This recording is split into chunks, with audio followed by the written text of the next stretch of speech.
This morning my message is entitled, Are You Listening? Really Listening? That's how Eugene Peterson, who wrote the Message Bible, translates Luke chapter 8 and Luke chapter 8 and verse 18. Right?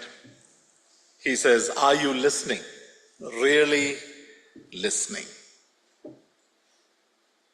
The Lord Jesus, as he speaks this, as he shares this parable of the sower, he says these words in verse 8. The one who has ears to hear had better listen. He says it again when he talks about John the Baptist. That's in Matthew chapter 11. He says, truly John the Baptist has come. If anyone has ears to hear, let him hear. He's saying, truly Elijah has come, and that is John the Baptist. And then the second time he says it is right here in this passage, which is there in Mark chapter 4 and Luke chapter 8. And then in Revelation chapter 2 and 3, he says it 7 times, once to each of the churches that are recorded there. He who has ears to hear, let him hear what the Spirit is saying to the church. How precious is God's word to me? May I ask you to consider how many thousands of messages you have heard? Is there any count? Have you ever counted? How many messages you have heard in your life as a Christian? And then how responsive have you been to God's word? How much has the word of God changed you from the time you have been born again to the time you are now?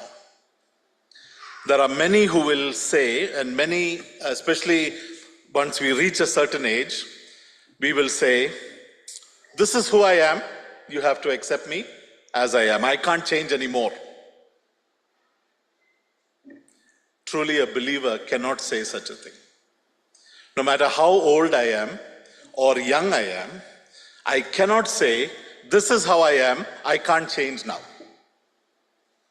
Because you are denying the transforming work of the power of the Holy Spirit and the Word of God. The Word of God tells us that we need to keep on changing. Till the day we die, we will never be perfect. But until that time, we have to keep on transforming. That is the work of God in our lives, and also requires your help and mine, your willingness to submit yourself to the Word of God. I want to remind you that God is eager to reveal himself. God is eager to speak to you. In the Garden of Eden, when Adam and Eve sinned, did God know that they had sinned? Yes. And yet, God came down in the cool of the evening to come and talk to them. God didn't come down out of ignorance. It's not that God didn't know, and so then he found out only after Adam revealed. No, God knew. And yet God was keen to come and fellowship and to speak to them. That is the eagerness of our God. And God is keen to reveal himself to you through the scriptures. He wants to reveal his plan for you, himself to you, and what you can do with your life. He is eager. Regularly through the Gospels, you will read this word, truly, truly, I say to you. Verily, verily, I say to you. He is saying that these are truths that I'm telling you. Yesterday, I was speaking at a Bible study, and from Revelation 22, 3 times in Revelation 22, the Lord Jesus affirms himself. Look at Revelation chapter 22. And verse 6, he says, these words are reliable and true. The Lord, the God of the spirits of the prophets, has sent his angel to show his servants what must happen. He is assuring John, and he is assuring every one of us, that all that I've written in the prophecies is true. Then he says in verse 12, look, I am coming soon. My reward is with me. I am the Alpha and the Omega, the first and the last, the beginning and the end. Verse 16, again he says, I, Jesus, have sent my angel to testify to you about these things to the churches.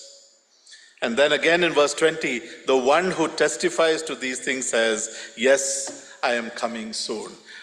And that so challenged me to tell me that the Lord Jesus is affirming himself again and again to John.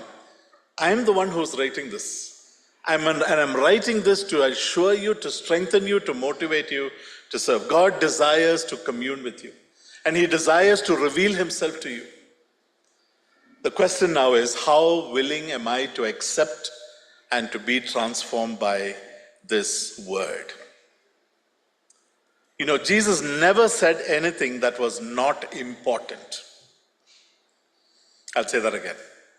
Jesus never said anything that was not important.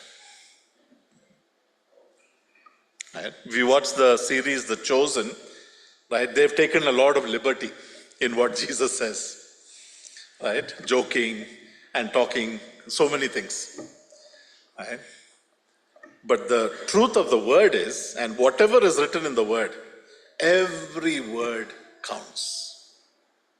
Every word counts. And he's never wasted a word. He's never said anything that is not important. And God doesn't most of the time speak to other people so that they can speak to you. God does not most of the time speak to other people so that they can then speak to you. God desires to speak to you personally. And so it is so vital for you and I to be spending time with this precious word. With this precious word. And so this morning, I want to just look at the parable of the sower. In verse 8, that verse we read in chapter 8 and verse 18, in my version it says, so listen carefully. Listen carefully. What does it say in your translation? It says, take care how you hear. Take heed or pay careful attention how you listen to God's word. Jesus is saying this. The Lord Jesus is saying. So let's look at the parable of the sower quickly. I'm sure you've done it 100 times, but let's read that. Luke chapter 8 and verse 4. While a large crowd was gathering and people were coming to Jesus from one town after another, he spoke to them in a parable. A sower went out to sow his seed. And as he sowed, some fell on the path, along the path, and was trampled on, and the wild birds devoured it. Other seed fell on rock, and when it came up, it withered because it had no moisture. Other seed fell among the thorns, and they grew up with it and choked it. But other seed fell on good soil and grew, and it produced 100 times as much grain. As he said this, he called out, the one who has ears to hear had better listen. Then his disciples asked him what this parable meant. He said, you have been given the opportunity to know the secrets of the kingdom of God, but for others they are in parables, so that although they see, they may not see, and although they hear, they may not understand. Now the parable means this. The seed is the word of God. Those along the path are the ones who have heard. Pay attention to that. Then the devil comes and takes away the word from their hearts so that they may not believe and be saved. Those on the rock are the ones who receive the word with joy when they hear it, but they have no root. They believe for a while, but in a time of testing, fall away. As for the seed that fell among thorns, these are the ones who hear, but as they go on their way, they are choked by the worries and riches and pleasures of life, and their fruit does not mature. But as for the seed that landed on good soil, they are the ones who, after hearing the word, they cling to it with an honest and good heart and bear fruit with steadfast endurance. No one lights a lamp and then covers it with a jar or puts it under a bed, but puts it on a lampstand so that those who come in can see the light. For nothing is hidden that will not be revealed, and nothing concealed that will not be made known and brought to light. So listen carefully. For whoever has will be given more, and whoever does not have, even what he thinks he has will be taken from him. Now Jesus' mother and his brothers came to him, but they could not get near him because of the crowd. So he was told, your mother and your brothers are standing outside, they want to see you. But he replied to them, my mother and my brothers are those who hear the word of God and do it. If you have a modern version or one of the later prints of the Bible, from verse 16 onwards probably has a different heading. And you probably grew up thinking that that's a totally different part of the message, right? Or Jesus was shifting gears. But that verse 18 tells me, listen carefully, or listen how you hear, tells me that all of this is connected to the parable of the sower. And so you have these 4 soils. And I noticed one thing interesting. The Lord Jesus, when he explained about the parable, he started by talking about the seed. The seed is the word of God. He didn't talk about the sower. Isn't that interesting? He didn't have to explain who the sower is, because in this context, the sower is not important. This is a parable about receiving God's word, how you receive God's word. And in the context of receiving God's word, how it is sown is not important. Who is the sower is not important. What do I mean by that? I cannot stand before God and say, because the message was not so powerful, because I didn't have a very good teacher, because there was nobody to teach me the word of God, because the preacher was boring, I didn't understand the scripture, or I didn't receive the scripture, or I didn't know the scripture. Did you understand that? If you don't know or receive the word of God correctly in your heart, you cannot blame the preacher. Now, there is a part of scripture that talks about good teaching. It is very important. God has enabled people in the church to be good teachers, to have that gift of teaching and preaching the gospel and teaching the word of God. Those people are supposed to do well. They are supposed to study the word. They are supposed to prepare well. They are supposed to present well. Very important. I cannot do a shoddy job. It is a sin for me to do a shoddy job in presenting the word to the audience if I am gifted and I am called to be a preacher and teacher. But that's not this passage. That's not this passage. That is a different aspect. As a preacher, I have a responsibility to present well and to go deep into the word and to present the whole oracles of God. But when you receive the word, it is irrespective of who is standing here. It is irrespective of how it is presented. I receive it as God's word. So he's talking about the soil, 4 kinds of soil. The first kind of soil are those who hear, and then the devil comes, verse 12, the devil comes and takes away the word from their hearts. That means you've heard the word through 1 ear and it has gone out immediately. Has that happened to you? The moment we said amen and got up, the first thought is the coffee. Or the first thought is Sunday school. The first thought is this or that. And we've just forgotten whatever was spoken in the word. And it has had zero effect. It has not led to salvation. It has not led to any fruit in our life. We've forgotten what we've heard. That's the first group. All of us are guilty of that, right? Because we are so used to it. If you're a second, third generation, fourth generation believer, we are used to it so much that, it's become passé. Last Sunday, I was in a tribal church deep in the forest in Bhadravati. And they are all first generation believers. There's a funny word for that, Hakki-Pikki people. Hakki-Pikki, tribal people. That's a first generation Brethren assembly. That brother is living in a tent. He lives in a plastic tent with his family. He has no house. He's been serving there for 15 years. He is not yet commended by any assembly, but he is supported. He is from that community. And they were telling me, that evangelist and those who accompanied me told me, what a transformation the gospel has done in these people. You see, these people, they are Adivasis. They specialize in herbal oils for massage. It's all wonder-working drug for some reason. It will take care of your hair, it will take care of your bone, it will take care of your back pain. And they go and sell it in Africa. They don't sell it here. They go to Africa, to the villages, and they sell it. These are all miracles. They actually go, they've got visas to go to Africa. So they're good businessmen.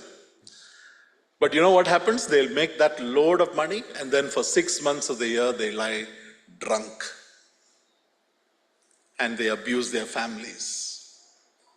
And they, waste their lives. And then again, when the money has run out, they'll go out again, and they'll go and make that money and come back. But that generation who was sitting there listening to the word, these believers were saying, these evangelists who came with me and that brother who was there, he said, to see them sitting sane and listening to the word and taking down notes, that has transformed their lives. And that is having an impact on the community in that forest. Beloved, how precious is God's word. God is eager to speak, and he is speaking, there's no doubt. But is it precious to you? Do I receive it as God's word, or does it come through one ear and go out the other? That's the first group. The second group are those who receive the word with joy. Oh, what a message. Brother, that was a great message, thank you. And so with joy we receive the word. It's so powerful, but shallow. Shallow means, he says there, that when hard times come, the person says, I can't follow this. I can't follow this word. I can't stand in the face of this persecution. And so they are happy in good times. They love to receive the word when times are good, when things are good. But when they are faced with a decision, when they are faced with hard times, they are not able to stand. The third type of soil is the thorny ground. He says in verse 14, they are choked by the worries and the riches and the pleasures of life. You see, those are the people who fixed in their heart that I'm going to go after the money of this world. I need to be happy and successful, and I need to do well in this life. FOMO, fear of missing out. So I need to experience all the pleasures of this world, all the riches of this world, right? And so that's the direction I'm heading. For such a person who is heading in that direction, the word of God will not have its effect. Because the word of God is asking you to go in an opposite direction. So if you're heading in the direction of, I need to make money, I need to enjoy my life, I need to have a big house, I need to do all the things that this world has to offer, the word of God cannot have its effect in your life. And these things choke. You're constantly worried about the Joneses. You're worried about competing with your neighbor.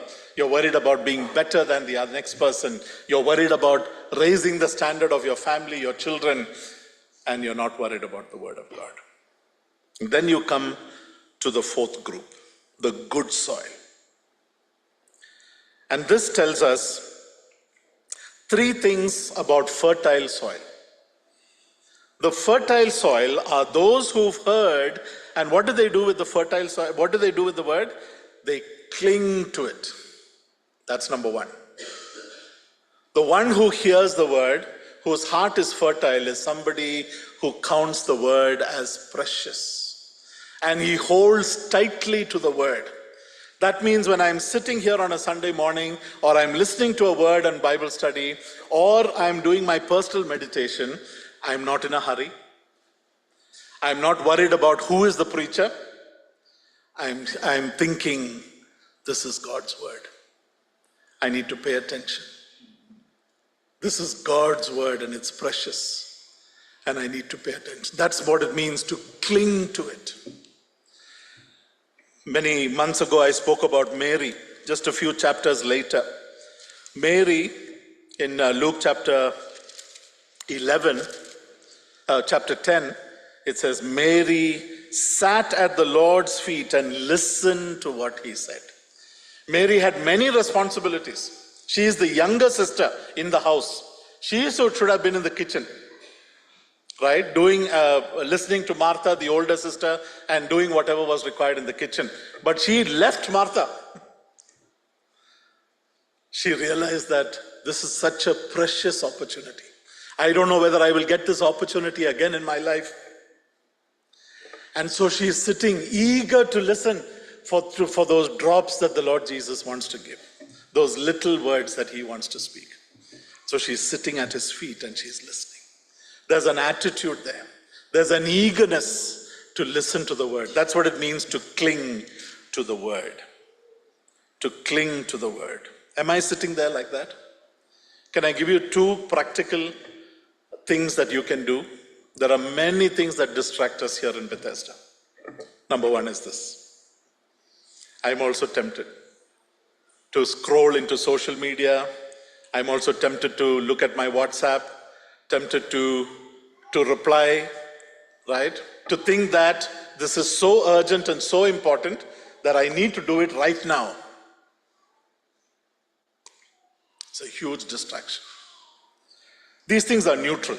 The iPhone, the iPad, any phone or any pad you have, these are all neutral things. These are tools God has given. But when they become a distraction, when I'm looking at that and I'm forgetting, I'm unable to listen to the precious word of God. Brothers, sisters, young men, young women, children, put away anything that distracts you from the word. Put it aside. If it is a great temptation and you recognize that you are addicted to it, leave it at home, leave it in the car, switch it off, give it to your parents. Do whatever it takes to stop being distracted from the word. You can use this for good. Every Sunday, I take down notes on my phone because I'm far better at typing things out and noting things on my phone than I am at writing. And so it's much easier for me. So use it for good. But if it is a distraction and an addiction, turn it off, take it away, because it is keeping you from that which is most precious, most powerful. Somebody said, if I'm not listening to God's word, then I'm automatically listening to somebody else's voice. You can't help but listen. And if you're not listening to God's voice, then you are automatically listening to somebody else's voice. Many organizations, churches, they rely on worldly advice, thinking that we need expert people to come and tell us what to do. Can I tell you that the wisdom that God's word gives you is infinitely more, infinitely superior to any wisdom or educational qualification or experience in this world that this world can provide. And the wisdom of a godly man in a position of leadership is far, far, infinitely more valuable than an experienced man in the world. When you listen to the voice of unbelievers, your ministry is doomed. Your life is doomed. And so surround yourself with godly people. Surround yourself with godly mentors who can speak spiritually into your life. They can elaborate the word of God into your life, into those situations. Not worldly advice. Not worldly advice. It will not help you. It will not help you. Number 2, during family hour, all the small children tend to come and sit here in the front. And we think we're doing them a favor. Are they listening to God's word? Anybody who has stood here will know that they are actually not. Unless there are gifted preachers who are targeting those children and reaching out to those children.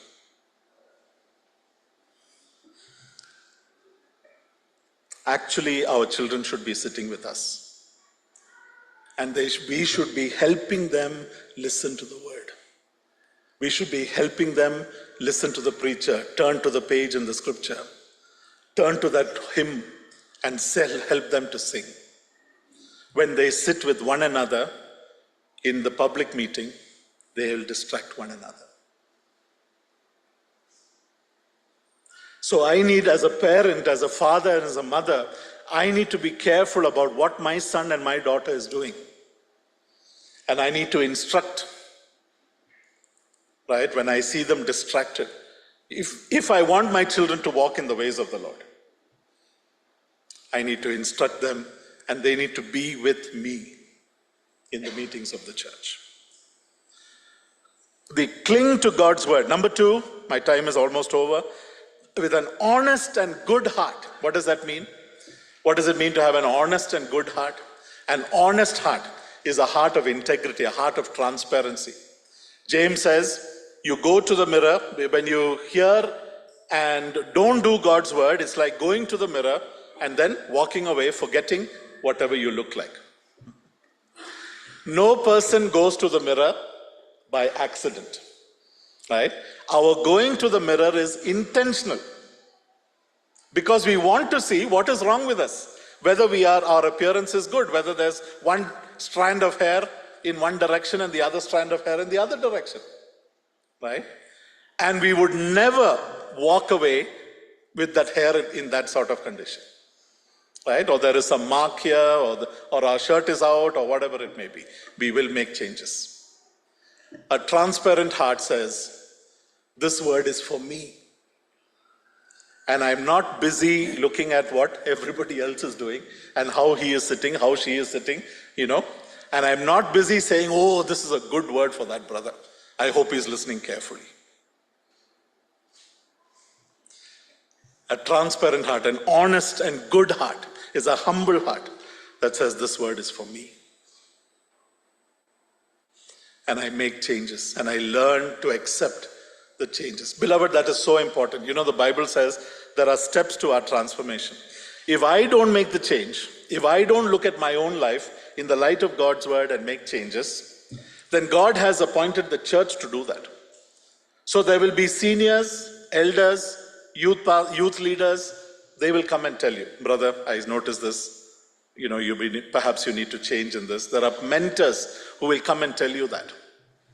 It's good. If you don't know, there are blind spots. Maybe you have not obeyed God's word. There are godly people who will speak into your life. Receive what they are saying with humility.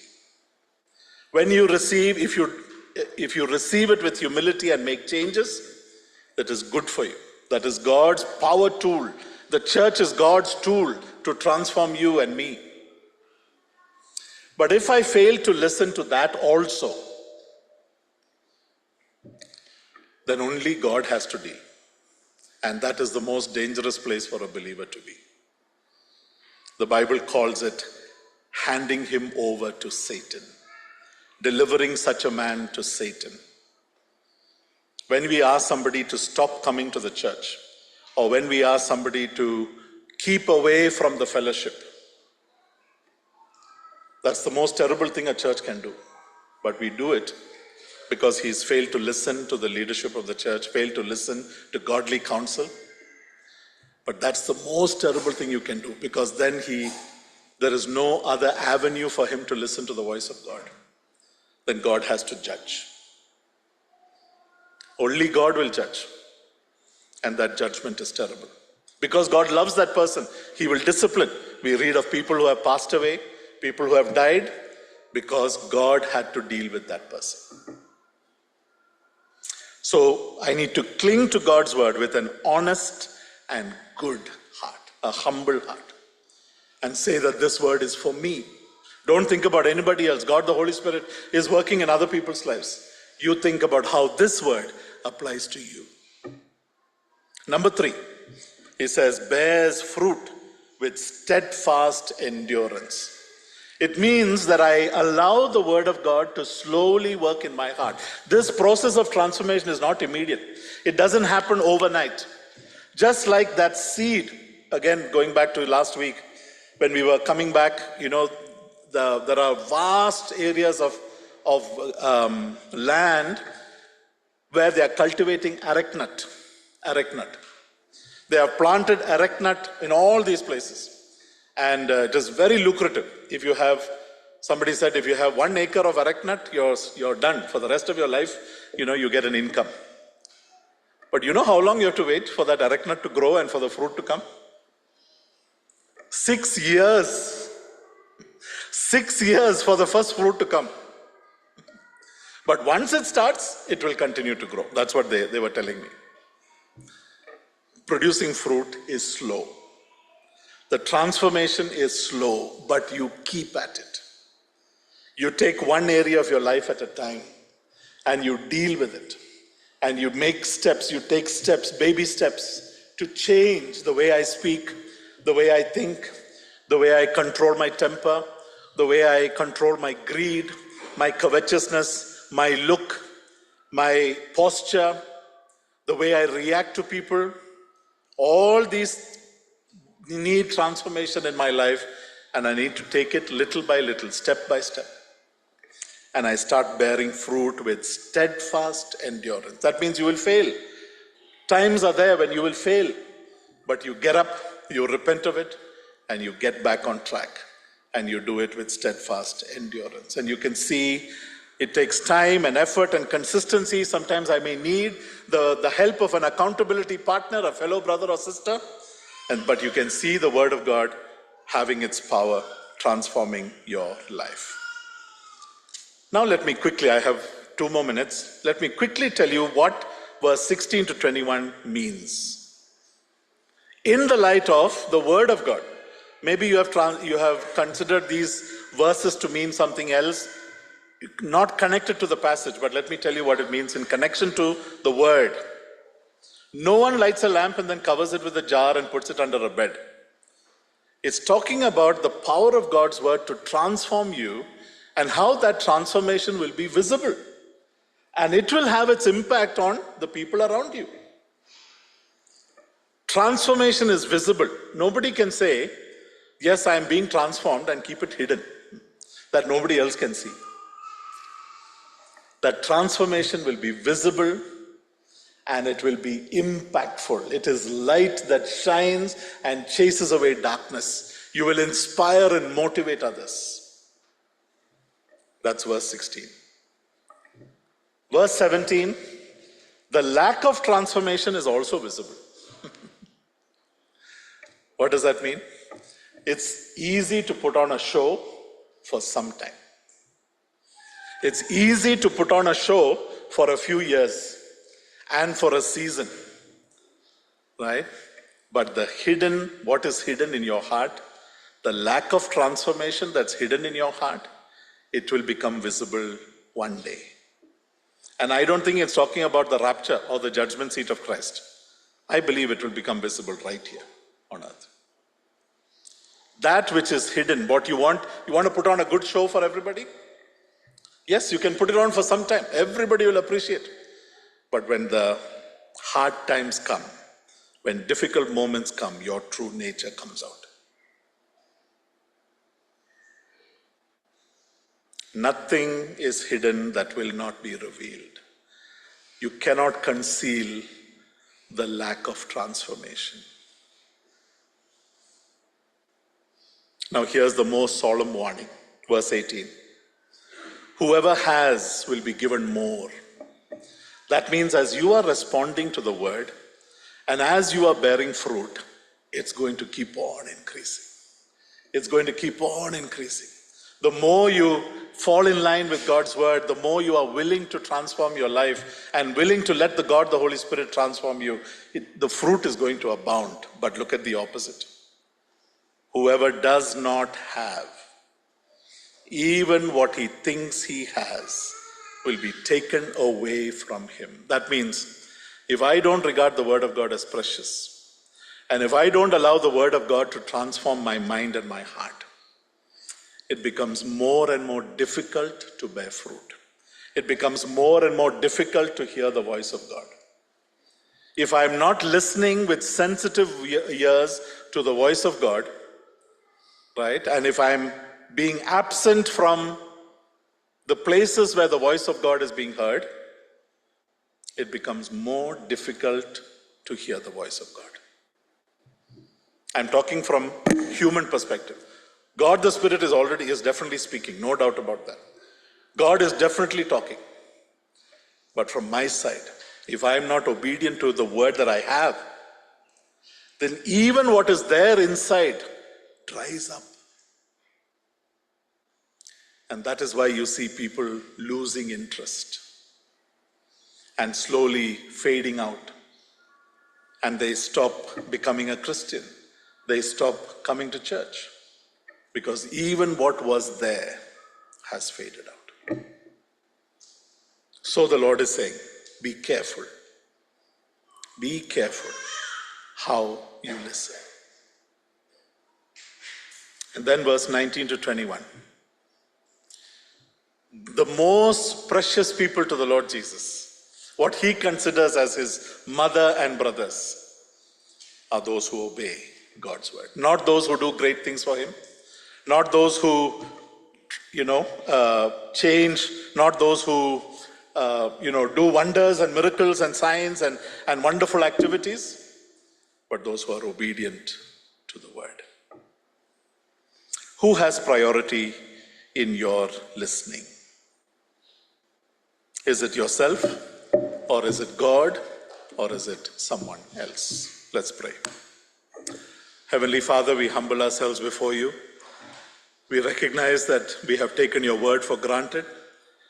We do realize, Lord, that in the past, even in the first century, every church just had one copy of each letter.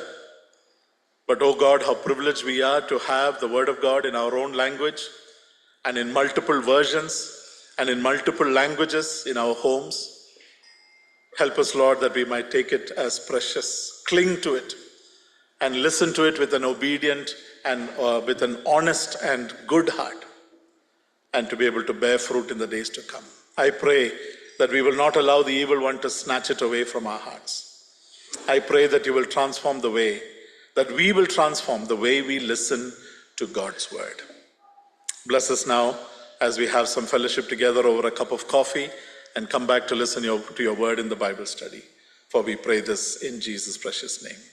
Amen.